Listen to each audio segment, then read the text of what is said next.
They said it was a wedding, but everyone in that church knew it was a sacrifice.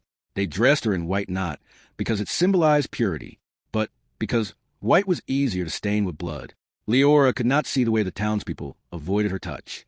She could not see the way their eyes darted toward the altar in terror, but she felt it.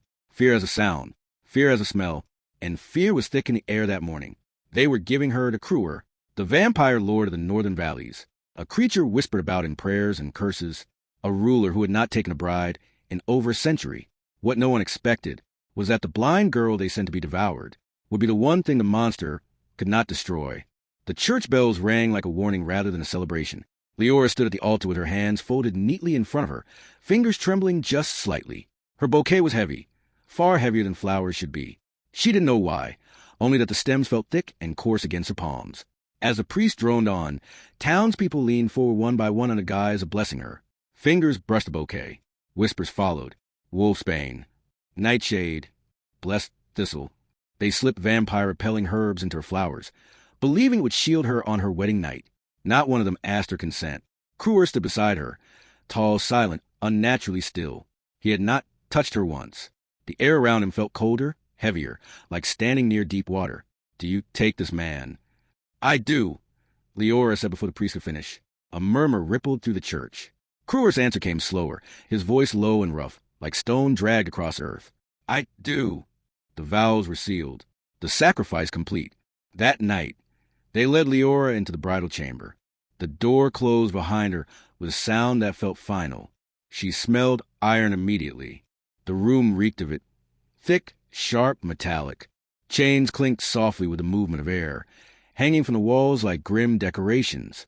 She brushed her fingers against one accidentally and recoiled at the cold bite of metal. The bed beneath her was draped in red linens. Not romantic red, but dark, soaked crimson. This was the town's final gift. A place where Cruer could restrain himself. Leora sat on the edge of the bed, bouquet resting in her lap, heart hammering. She wondered if monsters prepared rooms like this, or if humans did. She had just enough time to wonder, before she heard the door open. Cruer entered without a word.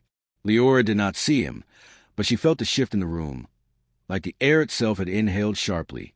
Then she heard it, his breathing, slow at first, controlled, then uneven.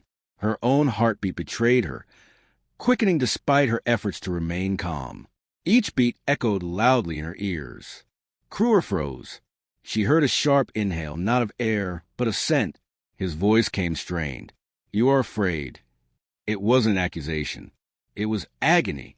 "I don't want to be," Leora whispered, "but I am." His footsteps retreated abruptly, pacing the room in erratic patterns. Predatory, uncontrolled. Cruer circled her like a caged beast. She heard his boot strike stone too hard, too fast. Furniture scraped violently as he shoved it aside. "Your pulse," he growled, voice slipping, deepening. "It's loud." Leora's throat tightened. He laughed suddenly, a broken, humorless sound. "They sent you here with chains," he said bitterly, "as if iron could stop what lives inside me." His breathing became ragged. She heard him slam a fist into the wall. "Leave," he snarled at himself. "Leave before." Before he finished the sentence, something shattered. Glass. Instinctively, Leora stood. She reached out blindly, fingers trembling, and touched his face. Cold. So cold it burned. Cruer roared. He ripped away from her touch, smashing a table against the wall. Wood splintered. Chains rattled wildly. "Don't touch me," he thundered. Leora fell back onto bed, breath shaking. "I'm sorry," she whispered. Silence followed, heavy and suffocating. A haunting moment in a dark Gothic wedding chamber. Cruer, a pale vampire with platinum blonde hair, kneels on the stone floor before a blindfolded bride named Leora, who sits on the edge of a crimson bed. His glowing red eyes look up at her with raw anguish and desperate hunger. Fangs visible, face tortured. His clawed hands rest on his thighs, fists clench in restraint.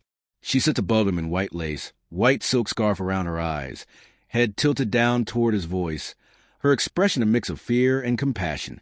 Her hands rest gently in her lap, wilted bouquet beside her. Iron chains hang on stone walls. Crimson candlelight creates intimate shadows. The power dynamic reversed. The monster kneeling before his victim in confession. Tragically intimate. Photorealistic cinematic. 8K. Her fingers brush the floor. Glass. Without hesitation, Leora pressed her fingertip against a jagged edge. Pain flared. Warmth followed. Cruer screamed her name. She held her bleeding finger out. "If you are a monster," she said softly, "then choose to be one who is honest." The room shook with his restraint. He crawled backward, breathing like a wounded animal. "You don't understand what you're offering." "I understand choice," she replied. He fled. Thunder split the sky as rain poured relentlessly. Cruer tore through the stables, gripping wooden beams until they cracked beneath his strength. He collapsed to his knees, head in his hands. "I will not hurt her," he whispered. Footsteps. Cruer. Leora stood in the doorway, soaked to the bone. "I won't run," she said. "You don't get to decide my courage for me." He broke. Centuries of restraint shattered as he pulled her into his chest, not to bite, but to hold. The storm raged around them. Sunlight filtered softly through broken slats. Cruer awoke in terror. Then relief. Leora slept against his chest, breathing slow and steady. Alive. Unafraid. He had not fed. He had not fled. He had chosen. For the first time in centuries, the monster had been beaten. Not by chains. Not by fear. But by trust. Sometimes the bravest sight belongs to those who cannot see. If this story moved you, if you believe monsters can choose humanity, then you already understand why stories like this matter. Subscribe, because the darkest stories often carry the brightest truths.